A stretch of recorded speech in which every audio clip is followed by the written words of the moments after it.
हम जानते थे कि निकम्मा है, नाकारा है, कुछ काम नहीं कर रहा है।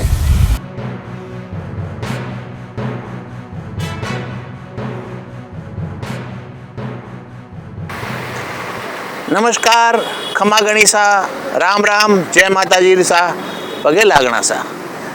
आज हम लोग आए हैं ओपन स्टूडियो में एक बार फिर आपके साथ।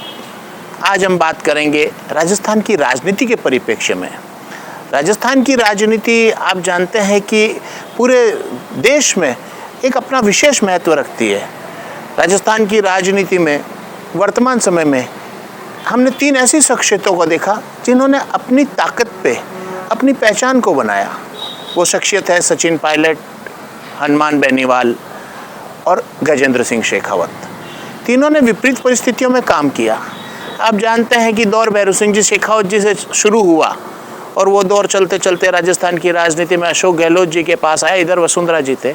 इन तीनों का अस्तित्व इतना राजस्थान में गहरा है, इनकी जड़ें इतनी गहरी है कि इनके सामने किसी को भी स्थापित होना कोई आसान काम नहीं था।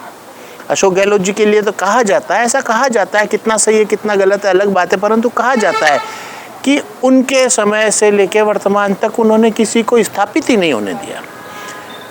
उनके सामने कोई राजनीतिक उनका कलेवर इतना ज़्यादा सशक्त था कि उनके सामने कोई स्थापित हो ही नहीं पाया। ये उनकी कूटनीति या राजनीति थी और राजनीति में ऐसा होता है, उन्होंने किया। परंतु उसके बावजूद भी कुछ शख्सियत राजस्थान में अपने आप को स्थापित कर पाई। हम ये जो चर्चा राजस्थान के राजनीति में जो 3 बड़ी शख्सियतों के बारे में हम बात करेंगे, उस चर्चा की शुरुआत आज हम अपने इस एपिसोड में पहले रूप में करेंगे। पहले हम सचिन पायलट जी की चर्चा करेंगे, फिर अगले एपिसोड में हम हनुमान बेनीवाल जी की बात करेंगे, उसके बाद गजेंद्र सिंह शेखावत जी की बात करेंगे। तीनों की बारी बारी से बात करेंगे। आज हम बात कर रहे हैं सचिन पायलट जी की। एक सरल व्यक्तित्व, एक हंसता हुआ सा चेहरा, मुस्कुराता और सौम्यशालीन चेहरा, वो सचिन पायलट है। ऐसा कहा जाता है कि क्षमा बड़न को चाहिए छोटन को उत्पात, कहे रहीम हरि का क्या घटिया जो भृगु ने मारी लात। परंतु सचिन पायलट के लिए तो ये उल्टा ही हो रहा है। क्षमा छोटन को चाहिए बड़न को उत्पात, कहे रहीम हरि का क्या घटिया जो भृगु ने मारी लात।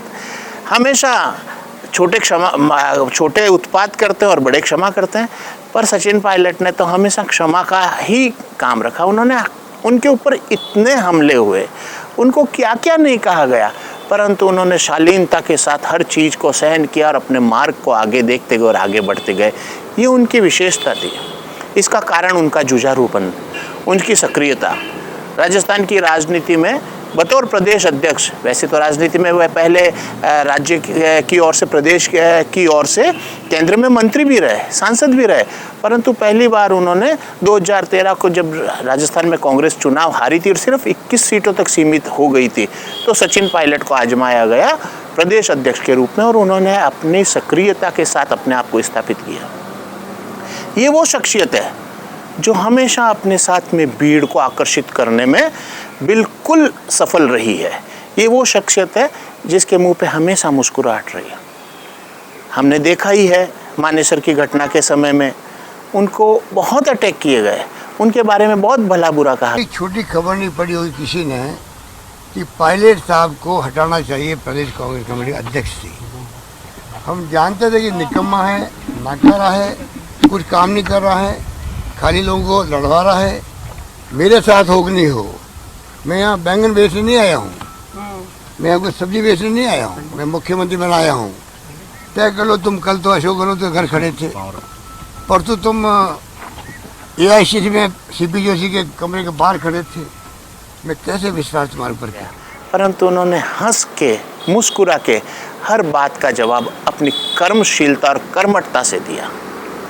उनकी सक्रियता उनको आगे बढ़ाती है।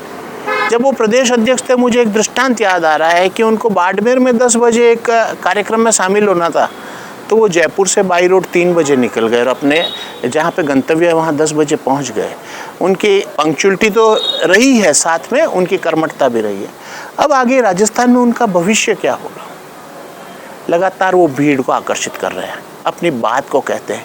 मीडिया के साथ जिस रूप में वो पेश आते हैं और जिस तरीके से, सौम्य तरीके से वो प्रश्नों का सही सटीक तर्क संगत उत्तर देते हैं, इससे ऐसा लगता है कि राजस्थान में कांग्रेस की अगर बात करें, कांग्रेस की कभी भी स्थापना होती है तो ऐसा लगता है कि आने वाले समय में कांग्रेस का भविष्य राजस्थान में सचिन पायलट के रूप में ही है। क्यों? क्योंकि उन्होंने अपने चारों तरफ अपनी शालीनता, सौम्यता, सभ्यता, अपने नॉलेज के साथ में अपने चारों तरफ एक ऐसा ऑरा क्रिएट किया है जिससे उनके अलावा वर्तमान परिदृश्य में कोई दिखाई नहीं दे रहा है। सचिन पायलट के साथ में सिर्फ समाज विशेष की एक ही भीड़ नहीं है, बल्कि सचिन पायलट के साथ में सभी लोग, सभी वर्ग जुड़े हैं। खास करके युवा उनके साथ में बहुत आकर्षित होते हैं, उनकी ओर ना आकर्षित होते बल्कि आकृष्ट भी हो रहे हैं। साथ में उनमें खुद में भी वो कला है जिससे वो युवाओं को आकर्षित करे। परंतु बात यहीं सीमित नहीं हो जाती। ये बात तो उनके व्यक्तित्व की है कि वो हंसमुख है, स्वभाव अच्छा है, साथ में उनके पास में राजनीतिक गुण है या नहीं, ये प्रश्न भी जरूरी है। ऐसा लगा एक बार कि सचिन पायलट को लगातार नेस्त नाबूद कर दिया गया उनके ऊपर हमलों को लगातार करे जाने के बाद में। जिसने रिवोल्ट किया हो जी, जिसको गद्दारी नाम दिया गया है, वह गद्दारी की पार्टी के साथ में जो पार्टी गद्दारी की हुई आदमी है उससे कैसे एक्सपेक्ट कर सकते हैं या उसको कैसे उसको स्वीकार कर सकते हैं कोई लोग? परंतु वो नेस्त नाबूद हुए नहीं, वो बराबर काम करते रहे। उन्होंने राजस्थान की राजनीति में जहाँ पे भी जरूरत पड़ी उन्होंने सीटों को बढ़ाने की कोशिश की। उनको कहा गया ये गद्दार है, ये बैंगन बेचने, कद्दू बेचने नहीं आया, कई उनके बारे में बातें की गई, परंतु उन्होंने कभी काउंटर नहीं दिया और कार्य करते गए। 5 साल लगातार बतौर प्रदेश अध्यक्ष उन्होंने मेहनत की। लगभग 2014 से लेकर 2018 तक वो लगातार घूमते रहे, प्रदेश में मेहनत करते रहे, जिसका परिणाम ये हुआ कि राजस्थान में कांग्रेस की सरकार पुनः आई। कांग्रेस सत्तासीन हुई, ये अलग बात है कि वो मुख्यमंत्री नहीं बन पाए। हो सकता है कि किसी न किसी राजनीति में जहाँ पे उनको अपने आप को सिद्ध करना था, वहाँ पे कोई ना कोई कारण ऐसा रहा कि वो मुख्यमंत्री नहीं बन पाए। वो उप मुख्यमंत्री पद पे भी अपना काम करते रहे। उसके पश्चात राजनीतिक उठापटक ऐसी हुई कि जैसे ही मौका मिला उनको उप मुख्यमंत्री पद से और प्रदेश अध्यक्ष पद से भी एकदम हटा दिया गया। उसके बाद उन्होंने कभी भी इस चीज़ की शिकायत नहीं की कि मेरे पास उप मुख्यमंत्री पद या प्रदेश अध्यक्ष पद नहीं है। बातें और आगे पहुँची, उनको विधानसभा में कुर्सी नहीं देने की या नियत जगह पे कुर्सी नहीं लगाने की भी शिकायत रही, परंतु उन्होंने कभी भी इसको सार्वजनिक रूप से अपने मुंह पे व्यक्त नहीं किया। उन्होंने हर दुख को, जैसे शिव कंठ में अपने जहर रखते रहते हैं, विष रखते रहते हैं, वैसे उन्होंने हर समस्या को, हर दुख को अपने कंठ में डाल दिया, ना नीचे उतरने दिया, न उन्होंने उगला। उन्होंने बड़े साम्य तरीके से अपने काम को किया।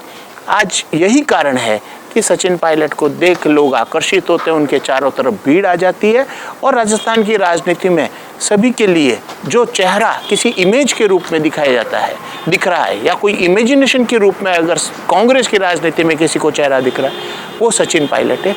यही कारण है कि सारी विपरीत परिस्थितियों के बाद में भी वो अडिग रहे, डिगे नहीं और काम से काम करते रहे। इस कर्मठता से, कर्तव्य जो है उनका, इसी कर्तव्य के पथ पे उनके आगे चलने से उनका भविष्य सुखद नजर आ रहा है कांग्रेस के परिप्रेक्ष्य में। यह कहना भी अतिशयोक्ति नहीं होगा। मुझे लगता है सचिन पायलट राजस्थान की राजनीति में आने वाले समय में अपने आप को बहुत बड़ी शख्सियत के रूप में स्थापित करेंगे और राजस्थान के कांग्रेस में अगर कोई भविष्य आने वाले समय में दिखाई देता है, वर्तमान परिदृश्य में, भविष्य को कोई नहीं देख सकता है, परंतु प्रिडिक्शंस जो है वर्तमान परिदृश्य के आधार पे किए जा सकते हैं। तो वर्तमान परिदृश्य में सचिन पायलट निश्चित तौर पे आगे जाएंगे कांग्रेस के दृष्टिकोण से, ऐसा मेरा मानना है। अगले एपिसोड में हम बात करेंगे हनुमान बेनीवाल जी की। धन्यवाद, नमस्कार।